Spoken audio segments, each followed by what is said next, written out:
அவங்க அம்மா எப்படி செத்தாங்கன்ட்டு ஆறுமுகசாமி ஆணையத்தில் புட்டு புட்டு வச்சுக்கிட்டு இருக்கான். இதய தெய்வம் புரட்சி தலைவி அம்மா அவர்கள அப்படின்னு இருந்தாங்க.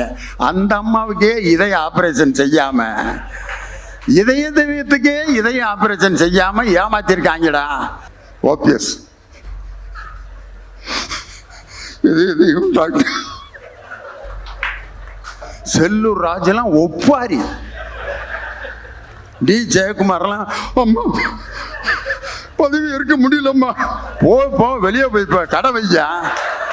என்ன நாடகம் போட்டீங்கடா ஐயா.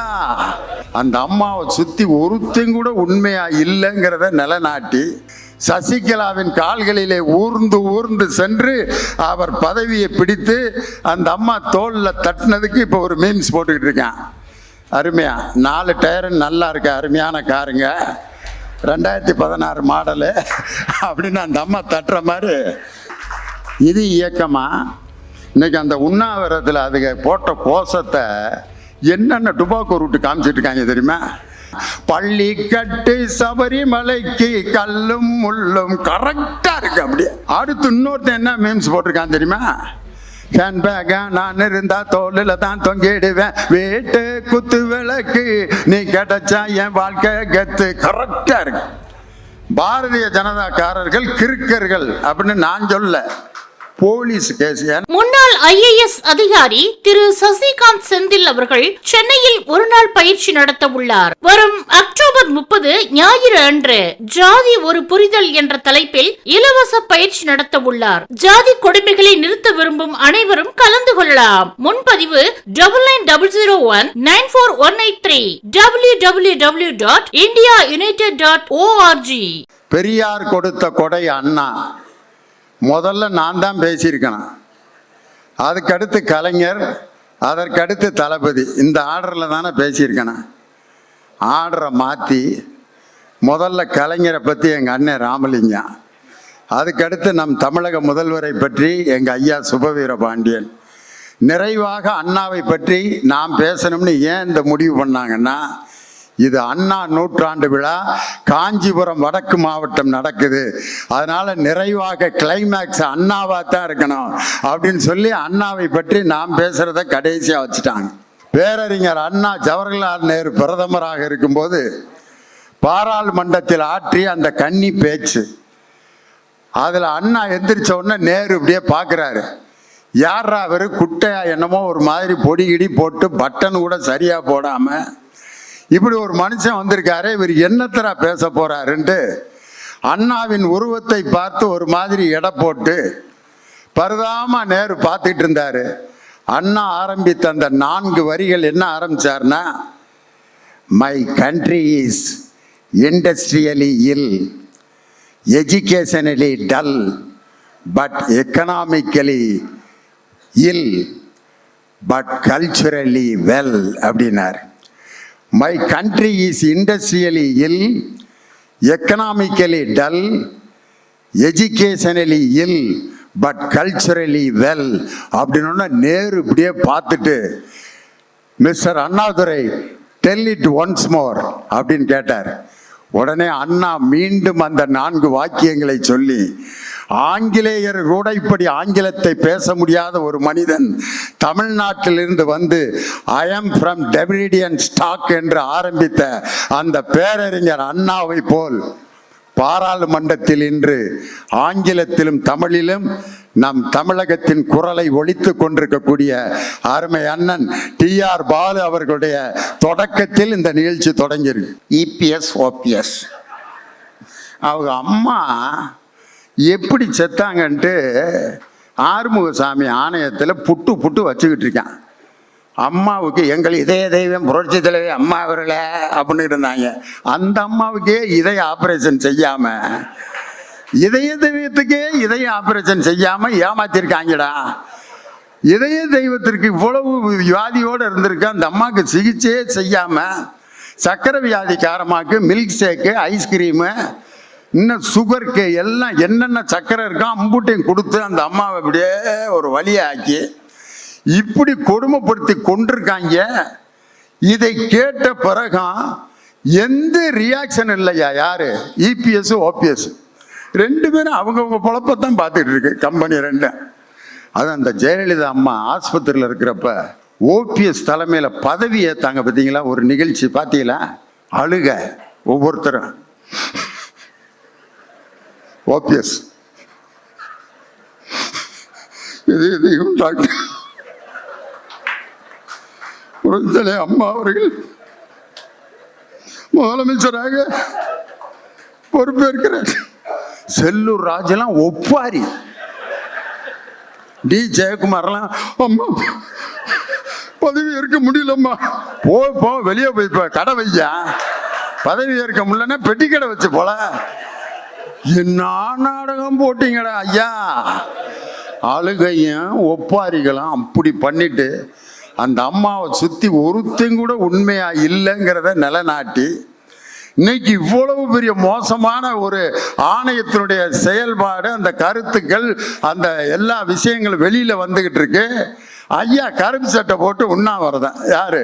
எடப்பாடி பழனிசாமி. கருப்பு சட்டையை நீலாம் போடலாமா ஐயா? அருகதை இல்லாத எடப்பாடி பழனிசாமி சசிகலாவின் கால்களிலே ஊர்ந்து ஊர்ந்து சென்று அவர் பதவியை பிடித்து அந்த அம்மா தோல்ல தட்டினதுக்கு இப்போ ஒரு மீம்ஸ் போட்டுக்கிட்டு இருக்கான். அருமையா 4 டயரு நல்லா இருக்கு, அருமையான காருங்க, 2016 மாடலு அப்படின்னு அந்த அம்மா தட்டுற மாதிரி. இது 2600 ரூபாய்க்கு இப்போ விற்றுக்கிட்டு இருக்கான். அது நீங்கள் ஒரு 2050 ரூபா கொடுத்து வாங்கிட்டு போங்க அப்படின்னா அவர் அங்கேயும் அழுக தான் அழுக. ஆனால் இந்த 2 பேரையும் பார்த்தப்ப எனக்கு என்ன ஞாபகம் வருதுன்னா, ஒருத்தன் ஒவ்வொரு பிஸ்னஸாக ஆரம்பித்து கடைசி வரைக்கும் எந்த பிஸ்னஸும் அவனுக்கு கை கூடல. டீ கடை வச்சு பார்த்துருக்கேன், ஒரு வேளை டீ குடிக்கல. அவனா ஆற்றி அவன் டீ அவனே குடிச்சிக்கிட்டு இருந்திருக்கான். என்னடா பண்ணுறதுன்ட்டு சிவகாசியில் நோட் அடிக்கிற மிஷின் ஒன்று 2 மணி நேரத்துக்கு கடை வாங்கிட்டு வந்துட்டான். இது காசு கொடுத்து வாடகைக்கு கள்ள நோட்டு அடிக்கிற மிஷினு வாங்கி 2 மணி நேரத்துக்குள்ளே அடிச்சிட்டான். விடிய நோட்டு அடித்து ஒரு 40 பெட்டிக்கு அடிச்சிட்டான். அடித்து மிஷினை கொண்டு போய் ஒப்படைச்சிட்டு காலையில் பெட்டியை திறந்து பார்க்குறேன். அவன் நம்பரை மாற்றி அடிச்சிருக்கான். என்ன நோட்டை அடிச்சிருக்கான்னா 15 ரூபா நோட்டை அடிச்சிருக்கான் அந்த நாய். ஐயோ இந்தியாவில் இல்லாத ஒரு நோட்டை அடிச்சு விட்டோம்டா, இதை எப்படா மாத்துறது? இது யாரு? இதுதான் இபிஎஸ். யாரு? 15 ரூபா நோட்டை அடிச்சது. மாத்தணுண்டான்ட்டு எங்கேயாவது ஒரு நமக்குன்னு ஒரு ஆள் கிடைக்க மாட்டானா அப்படின்னு தேடிக்கிட்டு இருக்கப்போ ஒருத்தன் வாழைப்பழ கடை வச்சுருந்துருக்கான்.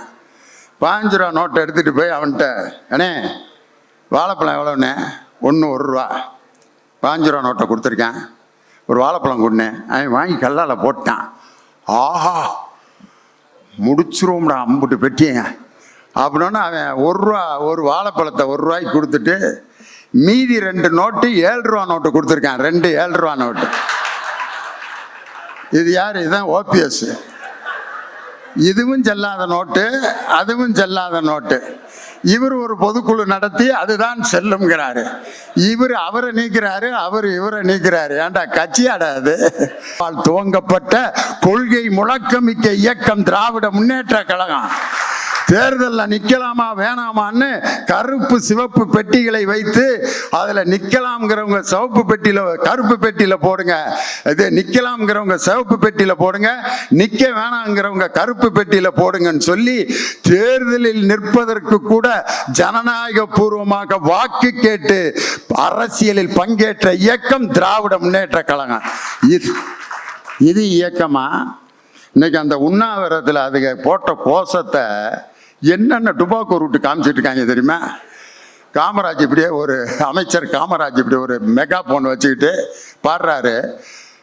அவங்க சொன்னதை சைலண்ட் பண்ணிட்டு என்ன பாட்டு போட்டுக்கிட்டு இருக்காங்கன்னா, பள்ளி கட்டு சபரிமலைக்கு கல்லும் முள்ளும். கரெக்டா இருக்கு. அப்படியே அடுத்து இன்னொருத்தன் என்ன மீம்ஸ் போட்டிருக்கான் தெரியுமா? ஹேண்ட்பேக நான் இருந்தா தோளில் தான் தொங்கிடுவேன், வீட்டு குத்து விளக்கு நீ கிடைச்சா என் வாழ்க்கை கத்து. கரெக்டா இருக்கு. ஏன் இந்த ஜால்ரா போடுற வேலை அவங்களுக்கு கரெக்டா இருக்குன்னா, கடந்த 20 வருஷமா அவங்க ஆட்சியில ஜால்ராவை தவிர வேற எதுவுமே அதுக்கு போட்டதில்ல. அதனால அந்த தொழிலை கரெக்டா பார்க்குறேன். இன்னைக்கு சட்டமன்றத்தில் பாரதிய ஜனதா கட்சியில் இருக்க நயினார் நாகேந்திரன்ற பிஜேபி உறுப்பினர் மேடையில் சட்டமன்றத்தில் எந்திரிச்சு பேசுகிறார். மாண்புமிகு பேரவைத் தலைவர் அவர்களே, எங்களுடைய பாரத பிரதமர் மோடிஜி அவர்கள் எங்கு சென்றாலும் திருக்குறளை பற்றி உரையாற்றுகிறார், பாரதியார் பாடலை பேசுகிறார், புறநானூறு பாடலை பேசுகிறார், கணியன் பூங்குன்றனாரின் பாடலை பேசுகிறார். ஐநா சபையில் கூட யாதும் ஊரே யாதோவரும் கேளீர் என்ற ஐநா சபையில் கூட தமிழ் பேசுகிறார் எங்கள் பாரத பிரதமர் எங்க சட்டமன்றத்தில். அதுக்கு நம்ம தங்கந்தனரசு உடனே பதில் சொன்னார், ஒவ்வொரு மேடையிலையும் ரெண்டு வரி தமிழில் பேசுறதுனால தமிழ் வளராதியா? உங்கள் பாரத பிரதமர் தமிழ் பேசுறது எப்படி இருக்குன்னா, படிக்கிறது ராமாயணம், இடிக்கிறது பெருமாள் கோயில்னோன்னா நயினார் நாயந்திரன் தெரியாமல் ஏதோ சொல்லிட்டோம் போல இருக்கு அப்படின்னு. ஆனால் அண்ணா இந்த மாதிரி கவர்ச்சி பேச்சுக்கு அன்னைக்கே ஒரு உதாரணம் சொன்னார். ஒரு மாடு கண்ணுக்குட்டி போட்ட பிறகு அந்த கண்ணுக்குட்டி செத்து போயிடும். ஆனால் கண்ணுக்குட்டி இருந்தால் தான் மாடு பால் கறக்கும். அப்போ நம்மால் ஒரு டெக்னிக் கண்டுபிடிச்சிருக்கான் பாருங்க, தமிழனுடைய மூளையை பாரு. அந்த செத்த கண்ணுக்குட்டியோட தோலை எடுத்து வைக்க புள்ள துணிச்சு கண்ணுக்குட்டி மாதிரியே ஒரு பொம்மையை செஞ்சு பசு மாட்டுக்கிட்ட அப்படியே ஜூ காட்டுவேன். உன் பிள்ளை தான், நீ பெற்று போட்டதான், பாரு பாரு அதே கலரு. பசு மாடு இப்படியே பார்த்துட்டு நம்ம கண்ணுக்குட்டி தான் போல இருக்கு அப்படின்ட்டு அது வாட்டுக்கு பாலை கறந்துக்கிட்டே இருக்கும். மோடியினுடைய டெக்னிக்கு இந்த வைக்க புல்லு துணிச்ச கண்ணுக்குட்டியை நம்மள்கிட்ட காட்டி வேற மாநிலத்தில் இருக்கிற மாடுக வேணா பால் கறக்கலாம், எங்க தமிழகத்தில் இருக்கக்கூடிய மாடுகளை நீ ஏமாத்த முடியாதியா? எங்க மாட்டுக்கு தெரியும் வைக்க புல்லு கண்ணுக்குட்டியா ஒரிஜினல் கண்ணுக்குட்டியான்னு. காரணம், தந்தை பெரியாராலும் பேரறிஞர் அண்ணாவாலும் தன்மானம் பகுத்தறிவு என்ற விதை போட்டு வளர்ந்த நாடு எங்கள் தமிழ்நாடு. நீங்க பக்கத்திலேயே வர முடியாது. பேரறிஞர் அண்ணாவும் தந்தை பெரியார் அவர்களும் நீதி கட்சியில் ஒவ்வொரு மேடைகளில் பல தளங்களிலே அவர்கள் பேசி பணியாற்றி கொண்டிருந்தார்கள். அவர்கள் இருவரும் சந்தித்த இடம் திருப்பூர். செங்குந்தர்கள் மாநாடு அப்படின்னு ஒரு மாநாடு, ஒரு ஜாதி சங்க மாநாடு. அந்த மாநாட்டுக்கு தந்தை பெரியார் பேச வந்திருக்கிறார், பேரறிஞர் அண்ணாவும் பேச வந்திருக்கிறார். அண்ணாவின் பேச்சை அப்பொழுதுதான் முதலில் பெரியார் கேட்டு, ஒரு செங்குந்தர் மாநாட்டில் கூட இப்படி புரட்சி கருத்துக்களை ஒருவரால் பேச முடியும், இனிமேல் நமக்கு அவன்தான் தளபதி என்று அன்று முடிவு செய்தார் தந்தை பெரியார். அண்ணாவை தன் தளபதியாக அருகே வைத்துக்கொண்டு அண்ணாவின் கருத்துக்கு பெரியாரின் கருத்துக்களை நாடகங்கள் வாயிலாகவும் பேச்சு வாயிலாகவும் நாடு முழுவதும் பறைசாற்றியவர் பேரறிஞர் அண்ணா. இடையில் பெரியாருக்கும் அண்ணாவுக்கும் கருத்து வேறுபாடு வந்துவிட்டது. அப்பொழுது பெரியார் அண்ணாவை பற்றி விமர்சனம் செய்து ஒரு மேடையில் பேசுகிறார். கோயம்புத்தூர்ல நடக்கிற மேடை. பேச்சை கேட்டுட்டு அண்ணாட்ட வந்து பிட்ட போடுறேன். அப்பதான் அப்பையும் பிட்டு போடுற ஆளுங்க இருந்திருக்கேன். இங்க இருக்கிறத அங்க சொல்றது, அங்க இருக்கிறத இங்க சொல்றது, அது காலங்காலத்துக்கு இருந்துகிட்டே தான் இருப்பாங்க போல இருக்கு. அப்ப பெரியார் பேசுறத வந்து அண்ணாட்ட ஒருத்தன் போட்டு விடுறேன். அண்ணா, பெரியாரு உங்களை பத்தி விமர்சனம் பண்ணி பேசுறாருங்க. அண்ணா என்னன்னா? அண்ணா அதுக்கு பதில் சொல்லி ஒரு பேச்சு பேசினார் பாருங்க, அதான் அண்ணா. ஒரு தாய் யானை தான் ஒரு குட்டி யானையை குட்டி போட்டவுடன் அந்த யானையை பல முறை மிதிக்கும், தும்பிக்கையால் சுழற்றி அடிக்கும், உதைக்கும், மிதிக்கும், சுழற்றி அடிக்கும். அந்த யானைக்கு எந்த அடியும் படாது. அதை கொல்வதற்காக தாய் யானை குட்டி யானையை அடிக்கவோ மிதிக்கவோ செய்யாது. எதற்காக தாய் யானை குட்டி யானையை அப்படி செய்கிறது என்றால், மற்ற விலங்குகளிடம் இருக்கக்கூடிய எதிர்ப்பை ஜமாளிக்கக்கூடிய ஆற்றலை இந்த குட்டி யானைக்கு தாய் யானை பயிற்சி கொடுக்கிறது. அதுபோலதான் தந்தை பெரியார் என்னை விமர்சனம் செய்து எனக்கு பேசுவதற்கு பயிற்சி கொடுத்திருக்கிறார் அண்ணா ஐயா அப்படின்னு சொல்லி பெரியாரை பற்றி அண்ணா அப்படி சொன்னார். பேரறிஞர் அண்ணாவினுடைய ஒரு அளப்பரிய ஆற்றல் எப்படிப்பட்ட ஆற்றல் தெரியுமா? அண்ணாவும் கலைஞரும் ஒரு ட்ரெயினில் வந்துட்டு இருக்காங்க. அப்போ ஒருத்தன் கண்ணு தெரியாதவன் பிச்சை எடுத்துட்டு வர்றான். ஐயா, கண்ணு தெரியாதவன் ஐயா, ஏதாவது தர்மம் இருந்தா போடுங்க ஐயா அப்படின்ட்டு பக்கத்தில் வந்து அண்ணாவும் தலைவரும் உட்காந்துருக்காங்க.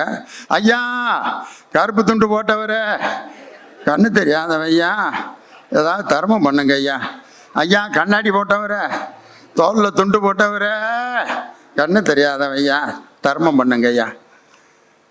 அண்ணா 2 ரூபா எடுத்தவன் கையில் கொடுத்துட்டாரு.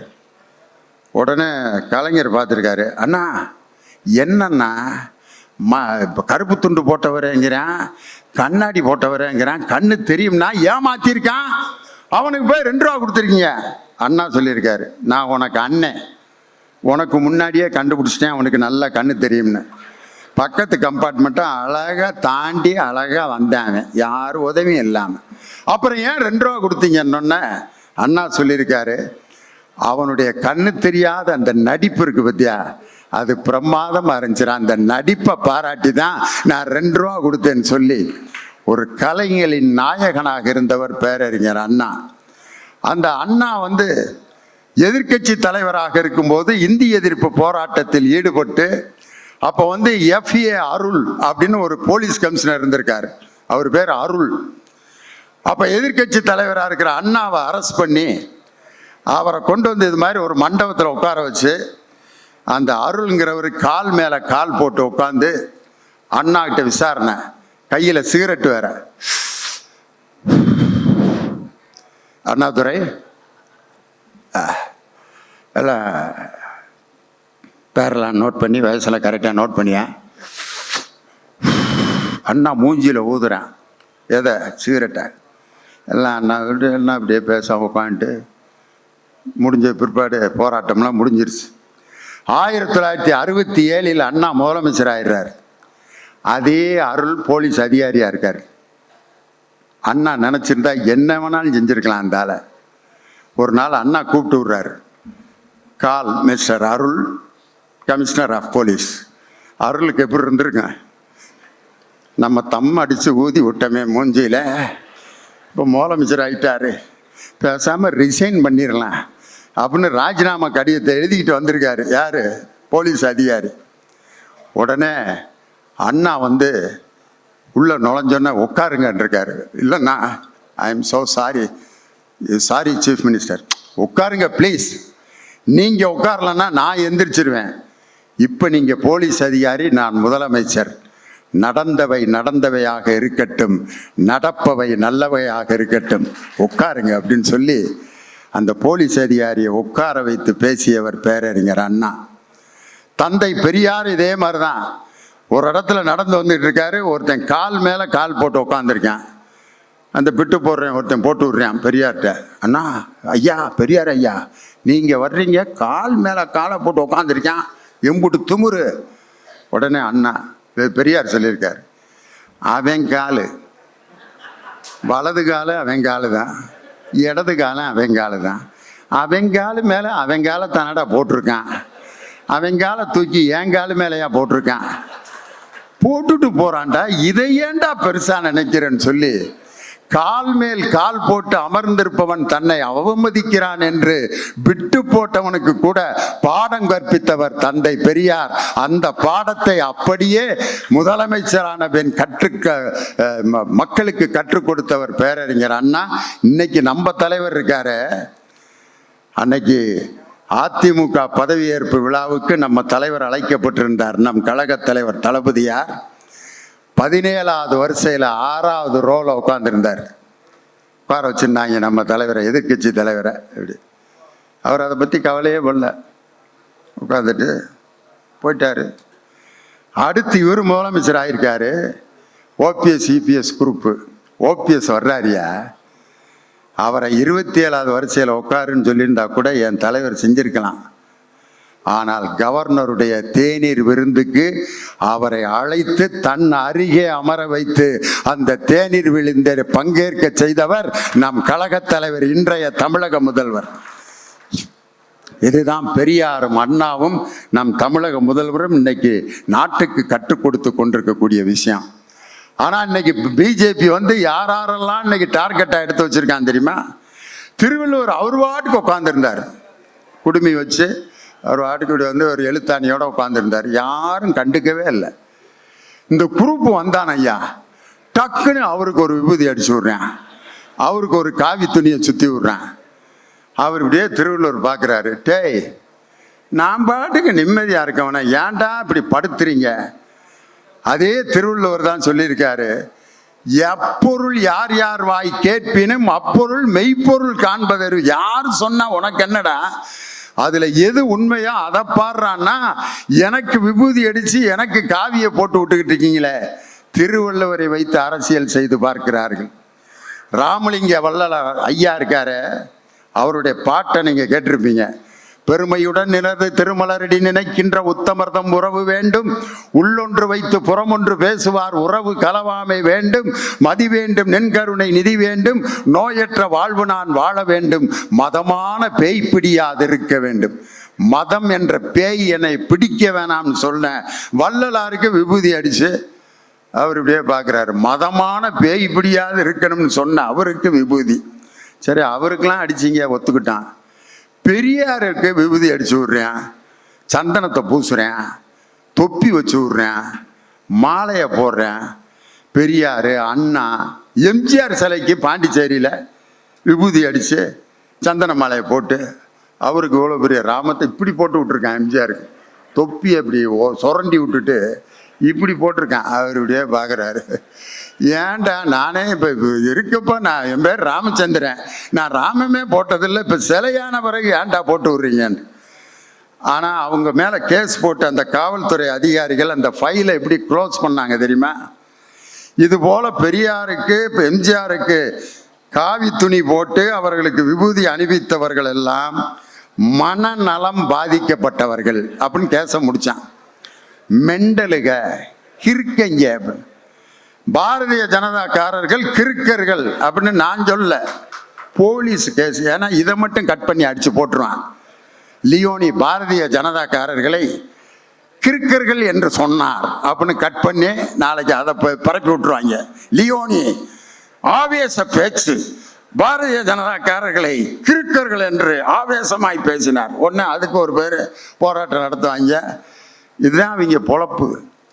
முருகன் நம்ம கடவுள். அவர் உண்மையிலே மாநில சுயாட்சிக்கு முதல்ல குரல் கொடுத்தது முருகன் தான். எப்படின்னு கேட்குறீங்களா? ஞானப்பழத்தை நாரதர் கொண்டு வர்றாரு. பேசாமல் இருந்தாலும் திண்டு போயிருக்கலாம், அவருக்கு எவனோ கொடுத்துருக்கான், சாப்பிட்டு பேசாமல் போக வேண்டியதானே. அவர் சிவபெருமானை கொடுக்குறாராம். இதோ ஞானப்பழம், சிவபெருமா வாங்கி ரொம்ப நன்றியா அப்படின்னு வாங்கி அந்தாலும் பேரதான் சாப்பிட்ருக்கலாம். அவர் பெரியவர், மனைவி மேலே ரொம்ப பாசமானவர். இதை நான் சாப்பிடுவதை விட நீ சாப்பிடுவதுதான் சால சிறந்தது அப்படின்னு யார் மனைவிகிட்ட. அந்தம்மா வாங்கி ரொம்ப நன்றி மாமா அப்படின்ட்டு வாங்கி அந்தம்மா தின்றுருக்கலாம். அது பெரிய இதாட்டம் பிள்ளைய மேலே பாசம் பொத்துக்கிட்டு இதை நான் சாப்பிடுவதை விட நமது பிள்ளைகளுக்கு ஆளுக்கு பாதியாக பிரித்து கொடுத்து விடலாம். உடனே கம்பெனி என்ட்ரி. யாரு? அதை பிரிக்கக்கூடாது, யாராவது ஒருவருக்கு தான் முழுசா தர வேண்டும். உடனே நீர் தான் போட்டி வைப்பதில் வல்லவராயிற்றே, நமது பிள்ளைகளுக்கு ஒரு போட்டி வையுங்கள், அதில் யார் வெற்றி பெறுகிறார்களோ அவர்களுக்குத்தான் இந்த ஞானப்பழம். உடனே சிவபெருமான் காம்படிஷன் வைக்கிறார். உலகத்தை யார் முதலில் சுற்றுகிறீர்களோ அவர்களுக்குத்தான் இந்த ஞானப்பழம். முருகன் அவருடைய வாகனத்தை எடுத்துட்டு டண்டரன்னு கிளம்பி போயிட்டார். பிள்ளையார் அவர் வாகனத்தில் என்னைக்கு ட்ராவல் பண்ணுறது? மூஞ்சூருன்னு இந்த இவ்வளோ பெருசு தான் இருக்குது, இவ்வளோ பெரிய பாடி அவருக்கு. மூஞ்சூர்கிட்ட கேட்குறாரு, போகலாமா பிரதர், கொஞ்சமாவது மனசாட்சி இருக்காயா? நீ என் மேலே உட்காந்தீங்கன்னா எனக்கு அதான் கடைசி சிட்டிங்க, போய் வேலையை பாரியா, உனக்கு நான் ஏன் வாங்கினமானேன்னு நானே கண்ணீர் விட்டு அழுதுகிட்டு இருக்கேன். இதில் உலகத்தை வேற உடனே உட்கார வச்சுட்டு நான் எப்படி சுற்றுறதுன்ட்டு அது அழுதுருச்சு. உடனே ஒரு பிள்ளையார் எங்க நாரதர்கிட்ட, உலகம் என்றால் என்ன, அம்மையப்பன் என்றால் என்ன, அதெல்லாம் எனக்கு தெரியாதுன்னு இருக்கலாம். அந்த ஆள் அவர் பிட்ட போடுறாரு. உலகம் என்றாலும் அம்மையப்பன் என்றாலும் ஒன்றுதான், அப்படியானால் என் அப்பா அம்மாவை சுற்றினால் உலகத்தை சுற்றியதாகத்தானே அர்த்தம். ஆமாம் ஆமாம் அப்படிங்கிறார். உடனே அவர் 3 ரவுண்டு அடிச்சுட்டு ஞானப்பழத்தை வாங்கி சாப்பிட்றாரு. முருகன் என்ட்ரி. எங்கே எனக்கு ஞானப்பழம்? உங்கள் உடனே வாங்கி சாப்பிட்டுட்டு இருக்காரு. அவர் எங்கள் அப்பா அம்மாவை ரவுண்ட் அடித்து வாங்கி போயிட்டாரு அப்படின்னு. எனக்கு இனி அநீதி இழைக்கப்பட்டு விட்டது, எனக்கென்று ஒரு தனி உலகத்தை நான் அமைத்துக் கொள்ள போகிறேன், புறப்படுகிறேன் அப்படின்ட்டு அன்னைக்கே மாநில சுயாட்சிக்கு குரல் கொடுத்த முதல் ஆள் யாருன்னா முருகன். அதை முருகன்ட்டு இருந்து கற்றுக்கடான்னா இவங்க முருகன் கையில் இருக்க வேல் கம்பை பிடிங்கிட்டு ஊர்வலாம். முருகன் கண்ணீர் விட்டு அழுகிறாரு. இது ஒன்று தான் என்கிட்ட ஆயுதமாக இருந்துச்சு, அதை பிடுங்கிட்டு ஊர்வலம் போயிட்டு இருக்கானே அப்படின்னோடனே முருகன் அப்படியே முருகனை நிராயுத பாணி ஆக்கி வேல்கம்பை வைத்து அரசியல் செய்து பார்த்தார்கள். அதுவும் தமிழகத்தில் பாட்சா பலிக்கலை. இன்னைக்கு அவருடைய கொள்கை பரப்பு செயலாளர் யார் தெரியுமா? விநாயகர் தான். அவரை தான் இன்னைக்கு பயன்படுத்திட்டு இருக்காங்க. விநாயகர் சதுர்த்தியில் ஒரு சின்ன களிமண்ணில் கொண்டு போய் குளத்தில் கரைச்சிக்கிட்டு இருந்தான். ஆனால் இந்த பிஜேபி வந்த பிற்பாடு விநாயகரை 103 அடி 104 அடி செஞ்சு அவர் அப்படியே கொண்டுட்டு வந்துட்டு இருக்காங்க. 250 போலீஸு, இங்கிட்டு 100 போலீஸு, இங்கிட்டு ஒரு 100 போலீஸ். விநாயகர் என்ன நினைக்கிறாருன்னா, நான் என்னடா தப்பு பண்ணேன், 300 போலீஸோட என்னை கூட்டிகிட்டு போகிறாங்க கடலுக்கு, மற்றவங்கெல்லாம் என்னை என்ன நினைப்பாங்க, இந்த ஆள் என்ன செஞ்சாரோ, இவ்வளோ பெரிய போலீஸ் படையோடு கொண்டு போய் கரைக்கிறாங்களேன்னு நம்மளா சொன்னால், விநாயகரை கேவலைப்படுத்தி அவரை வைத்து அரசியல் செய்து கொண்டிருக்கக்கூடிய இந்த பாரதிய ஜனதா சங் பரிவார் கூட்டத்திற்கு சாவு மணி அடிப்பதுதான் எங்கள் கழக தலைவர் தளபதியினுடைய திராவிட மாடல் ஆட்சி. அது தந்தை பெரியாரிடமிருந்து, பேரறிஞர் அண்ணாவிடமிருந்து, முத்தமிழறிஞர் டாக்டர் கலைஞரிடமிருந்து நம் கழக தலைவர் தளபதிக்கு கிடைத்திருக்கக்கூடிய அந்த அற்புதமான ஆயுதம். டெல்லி செங்கோட்டைக்கு அருகிலே ஒரு திராவிட கோட்டை, செங்கோட்டைக்கு பக்கத்தில் அண்ணா அறிவாலயம் என்று திமுக கொடி டெல்லியில் பறந்து கொண்டிருக்கிறது என்று சொன்னால், வருகின்ற 2024 தேர்தலில் 40க்கு 40 வெற்றி பெற்று என் கழக தலைவர் தளபதியார் யாரை அடையாளம் காட்டுகிறாரோ அவர்தான் இந்திய நாட்டினுடைய பிரதமர் என்ற நிலையை உருவாக்கும் வரை நாம் அனைவரும் ஓய மாட்டோம். காஞ்சியில் பிறந்த பேரறிஞர் அண்ணா வழி நடப்போம், அண்ணா வழியில் அயராது உழைப்போம், ஆதிக்கமற்ற சமுதாயத்தை அமைத்தே தீருவோம், மாநிலத்தில் சுயாட்சி, மத்தியிலே கூட்டாட்சி, இந்தி திணிப்பை எந்நாளும் எதிர்ப்போம் என்று அண்ணாவின் முழக்கத்தை, கலைஞரின் முழக்கத்தை இந்த நேரத்திலே சொல்லி, வாழ்க உங்கள் அனைவருக்கும், வாழ்க அண்ணா நாமம் வாழ்க, முத்தமிழறிஞர் டாக்டர் கலைஞர் வாழ்க, தளபதி ஸ்டாலின் வாழ்க என்று சொல்லி உங்களிடமிருந்து விடைபெறுகிறேன். அனைவருக்கும் என்னுடைய மனமார்ந்த தீபாவளி வாழ்த்துக்களை சொல்லி விடைபெறுகிறேன். நன்றி, வணக்கம். மன்னிப்பு கடிதாசி கொடுக்கறதுக்கு நான் ஒன்னும் உங்களுடைய வீர வீர மன்னிப்பு புகழ் சவர்கர் பரம்பரை கிடையாது. தந்தை பெரியாரின் கொள்கை வாரிசுகள் வழியாக வரக்கூடிய நாங்க அந்த இதுக்கெல்லாம் பயப்பட மாட்டேன்னு சொல்லி என்னுடைய முகநூல்லையே நான் அதை பதிவாவே போட்டேன். உன்னுடைய சனாதன திமிரு என்னுடைய காலனிக்கு கூட சமம் கிடையாது, நான் அதை போட்டேன் தான். அதை நான் சொல்வதற்கு